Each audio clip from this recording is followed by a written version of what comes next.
Buenos días, estamos en la cátedra de costos. Vamos a desarrollar hoy la unidad número 7 de teoría, control presupuestario. Vamos a ver aquí qué es un control presupuestario.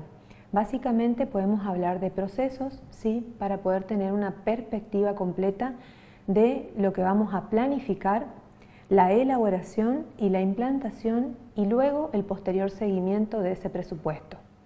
El presupuesto básicamente es una herramienta que nos va a servir a nosotros, ¿sí?, para poder planificar, como lo dijimos antes, y que va a contemplar recursos, costos y que se va a formular para poder lograr un objetivo determinado teniendo en cuenta un tiempo o un periodo. Lo que nos vamos a preguntar ahora es para qué nosotros vamos a controlar o para qué vamos a llevar esta acción en el presupuesto. Lo importante de todo esto es la toma de decisión, es decir, cómo hacen los administradores, los empresarios o los responsables de cada área o departamento para poder tomar una decisión.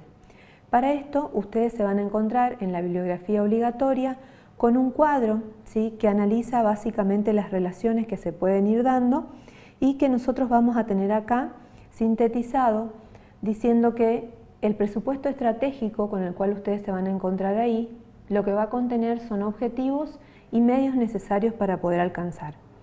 A su vez, ese presupuesto estratégico también se va a relacionar con el presupuesto de capital y financiero, ¿sí?, que van a fijar criterios básicamente de actuación a mediano y a largo plazo y se van a tomar decisiones tácticas. Luego, esas decisiones tácticas y operativas van a exigir básicamente que se realice un proceso de planificación a corto plazo. Ese proceso de planificación a corto plazo nosotros los vamos a ver de ahora en adelante en varios de los temas que se llaman presupuestos operativos o de explotación, ¿sí? A su vez, ese presupuesto operativo de explotación va a requerir sí o sí que se realice una planificación de tareas, ¿sí?, de tareas diarias, de la marcha diaria que comprende decisiones operativas y esa marcha la vamos a ver expresada en lo que es el programa de tareas y actividades. Una vez que realizamos esto, vamos a centrarnos en lo que es el presupuesto operativo propiamente dicho.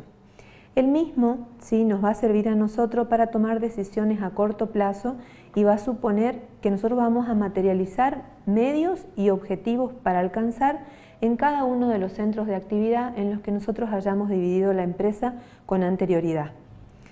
Este presupuesto le va a permitir a los encargados tomar decisiones sobre la información para encarar la gestión de todo el ciclo, ¿sí?, de la explotación de la organización.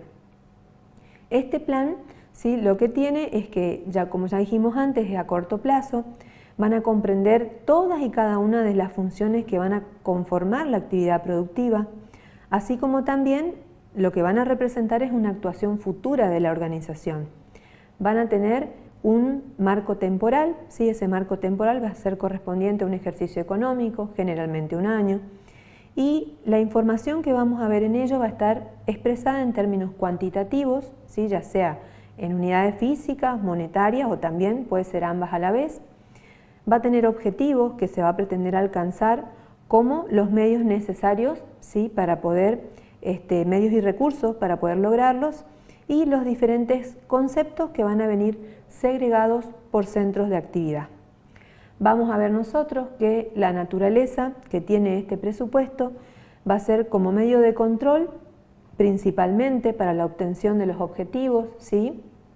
Va a contener cuáles son las actividades que se van a realizar y también es muy importante la tarea de la responsabilidad que le vamos a asignar a cada responsable, ¿sí?, o director de cada centro de actividad para poder trabajar. El periodo que va a abarcar va a variar, ¿sí?, de acuerdo a la clase de presupuesto. En los presupuestos operativos el periodo va a ser el ejercicio económico y en presupuestos de inversión esto puede llegar a abarcar 2 años o más dependiendo del tipo de inversión que nosotros tengamos. Cuando vamos a elaborar el presupuesto, ¿sí?, cuando lo vamos a preparar, básicamente vamos a tener que tener en cuenta, ¿sí?, el análisis FODA, que ustedes ya lo vieron en otras asignaturas, vamos a relacionarlo con la elaboración del presupuesto es muy importante porque en este análisis nosotros podemos ver las fortalezas, ¿sí? y las debilidades, las oportunidades y las amenazas que van a provenir del exterior y del interior de la empresa, ¿sí? Acá lo que tenemos que tener en cuenta para poder realizar este análisis son las condiciones macroeconómicas en general, ¿sí? Para poder tener en cuenta, por ejemplo, la situación de la empresa en sí y del país, así como también vamos a ver que necesitamos la compra, la transformación de componentes físicos. Para ello vamos a tener que evaluar correctamente teniendo en cuenta la inflación de todos los productos que nosotros obtengamos y también la interpretación de la situación, ¿sí? que es motivo de la confección del presupuesto y que tiene que ver con la exposición de la información.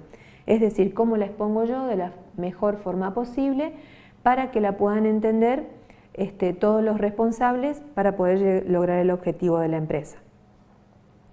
A su vez, cuando nosotros vamos a preparar el presupuesto, tenemos un desarrollo práctico que va a contener cada uno de los presupuestos, ¿sí? que se van enlazando y que son necesarios para poder elaborarlo. El más importante va a ser el presupuesto de ventas, que está en primer lugar, donde ustedes van a ver que es un presupuesto básico, ¿sí? Hay que tener en cuenta la demanda y los precios de cada bien o servicio, ¿sí? Y también esto va a estar hecho a precio constante, es decir, precio por cantidad para todo el periodo mensual que tengamos. Luego vamos a continuar con el presupuesto de producción. Este presupuesto de producción se relaciona con el presupuesto de ventas porque tiene que ver con el nivel de inventarios, ¿sí? Para que nosotros podamos evitar que existan algún tipo de ruptura de stock o faltantes, ¿sí? O evitar también excesos de las existencias de los materiales y las materias primas. Así como también el presupuesto de producción lo que va a ver es los inventarios iniciales y finales que tengamos. Luego vamos a pasar al presupuesto de consumo de materias primas, que va a surgir esto como una consecuencia del presupuesto de producción anteriormente citado, y también tenemos que tener en cuenta que este presupuesto de consumo va a ser a precio constante para todo el periodo. Cuando analizamos el presupuesto de compras de materias primas, también ustedes van a ver que vamos a tener que surge como consecuencia del presupuesto de producción y va a prever una constitución de reservas de stock. Esas cantidades que nosotros vamos a ver se van a establecer conforme a un lote óptimo, ¿sí? Teniendo en cuenta eso. El presupuesto de requerimiento de la mano de obra directa y también, por supuesto, sus cargas sociales, va a requerir que nosotros hagamos un relevamiento previo de lo que son básicamente las horas hombre por unidad de producto o de servicio, y esto también se va a hacer a una tarifa constante. En cuanto al presupuesto de los costos indirectos de fabricación, los variables en este caso, vamos a tener en cuenta los conceptos como los costos variables, como la mano, ¿sí? De obra indirecta, y la parte de los servicios que nosotros vamos a comprar a terceros y que tienen una relación directa con esa producción de bienes. Ahora, este presupuesto vamos a ver que tiene una estimación y se va a hacer conforme a lo que es datos históricos y no constantes. En cuanto al presupuesto de los costos indirectos fijos de fabricación, vamos a tener lo que corresponde al costo fijo de planta o actividad, así como también la mano de obra indirecta, más las cargas sociales de mantenimiento, amortización, impuestos, tasas, seguros, ¿sí? Y esto va a estar conforme a los datos históricos y a la incorporación de los nuevos bienes de uso, así como también de las erogaciones que puedan llegar a tener estos bienes de uso. En cuanto a los presupuestos de gastos variables de comercialización y administración, vamos a ver acá que van a tener en cuenta lo que se gasta, ¿sí? Básicamente en la distribución de bienes y servicios. Hay una relación directa con las ventas presupuestadas, obviamente, ¿sí? Y lo que corresponde a los presupuestos de gastos fijos de comercialización y administración, tenemos que tener en cuenta que esos gastos fijos, lo mismo que el anterior, va a corresponder a la distribución de bienes y servicios, pero en este caso nosotros vamos a tener en cuenta que tienden a constituirse en constantes a los cambios en los niveles de venta, ¿sí? Como por ejemplo un gasto de estructura o gastos operativos. Todos estos presupuestos que acabamos de nombrar son necesarios, ¿sí? Para poder llevar a cabo todos los presupuestos que luego vamos a integrar, ¿sí? En el punto que sigue, que son los presupuestos parciales y la integración de los mismos, vamos a ver que los presupuestos parciales, ¿sí?, son cada uno de los planes de actuación que nosotros venimos viendo y que tienen determinadas funciones de acuerdo al centro de actividad, ¿sí?, que nosotros tengamos. A su vez, existe un presupuesto, ¿sí?, que es un presupuesto maestro, donde se van a dar la integración de todos los presupuestos parciales que acabamos de ver. Esa integración tenemos que tener en cuenta que podemos realizarla con dos técnicas, ¿sí?, que es la integración sucesiva y la integración simultánea. La integración sucesiva lo que tiene es que hay una coordinación progresiva, como fuimos nombrando recién, de los distintos presupuestos parciales hasta quedar todo consolidado en un todo unitario. Ahora, la integración simultánea, ya en va a haber diferentes conceptos y variables que van a intervenir en esos presupuestos parciales, ¿sí?, y que puede ser por técnicas como, por ejemplo, un método llevado a cabo es la progresión matemática, donde lo que se hace, se fija un objetivo. Ese objetivo, ¿sí?, va a quedar subordinado a todos los subobjetivos que se establezcan definidos en los presupuestos parciales. Este método no es llevado a cabo habitualmente porque es bastante complejo para su realización. En cuanto a los presupuestos en el contexto de la gestión empresarial, nosotros vamos a ver que los presupuestos necesitan, ¿sí?, ser eficaces para poder tomar decisiones, como ya los dijimos, y se los puede utilizar como un instrumento de planificación, que acá lo importante es la fase de planificación presupuestaria, va a permitir que cada uno de los miembros de la organización conozca qué es lo que se espera de ellos básicamente, ¿sí?, y cuál es el procedimiento más eficiente, más eficaz para su mejor utilización. Ahora, si nosotros vamos a tomar el presupuesto como una herramienta de control propiamente dicha, básicamente se encamina a que la empresa tenga en cuenta los desvíos que se van a producir entre lo realmente efectivamente realizado y lo que se había planificado. Para poder llevar a cabo esto como herramienta de control, nosotros podemos tener un control por comparación, donde el hecho de ser comparado con la correspondiente norma que fue fijada en la fase de planificación de ese presupuesto, el control por responsabilidad, donde hay un objetivo a cumplir y debe haber sido asignado a un responsable, o un control por delegación, donde implica la delegación de la autoridad. También podemos tener en cuenta que es como camino para la delegación de autoridad, es decir, delego una autoridad y exijo una responsabilidad a cumplir, ¿sí?, y también como un documento transmisor de información.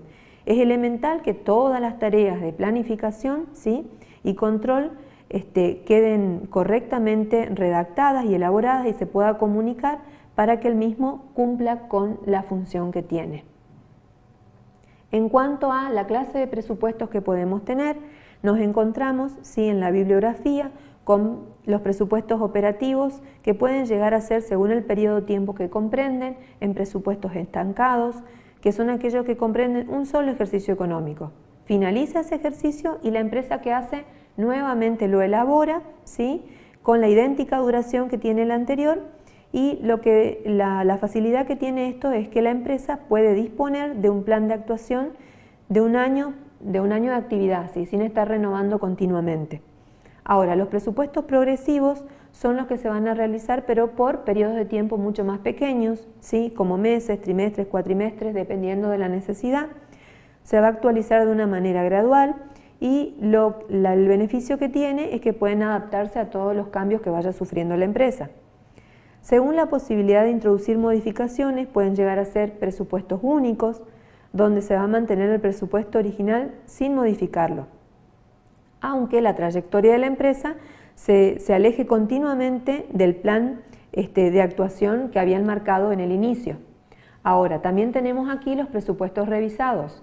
Esos presupuestos revisados, lo que se hace es se somete el presupuesto original a uno o más procesos de revisión. Entonces, se revisa, ¿sí?, esto y se va viendo qué es lo que sucede con la empresa o por qué vamos teniendo determinados desvíos. Según la adaptación de los objetivos realmente alcanzados, pueden ser variables o fijos. Los variables vamos a tener en cuenta, como paso previo hay que realizar una fase de control que debe ajustar todos los costos variables teniendo en cuenta los niveles reales de actividad. Y los fijos, lo que vamos a mantener es el presupuesto inicial, no realizamos ningún tipo de ajuste y la comparación con la realidad se realiza sin ajustar el mismo. Vamos a pasar ahora a lo que es la gestión presupuestaria. En la gestión presupuestaria nosotros nos vamos a encontrar con el control presupuestario propiamente dicho, donde vamos a ver que es un proceso permanente para comparar lo planificado con lo sucedido, donde vamos a establecer las desviaciones. Vamos a ver que esas desviaciones a nosotros nos van a servir como indicadores. Esos indicadores son aquellos que nos van a indicar qué es lo que está sucediendo y quiénes son los responsables si están cumpliendo con los objetivos o no. ¿Qué va a pasar ahora? Una vez identificadas esos desvíos y los responsables, ¿sí? Lo que tenemos que hacer nosotros básicamente es explicar, ¿sí? El responsable va a explicar por qué se han dado esas desviaciones y qué se puede hacer para subsanarlas.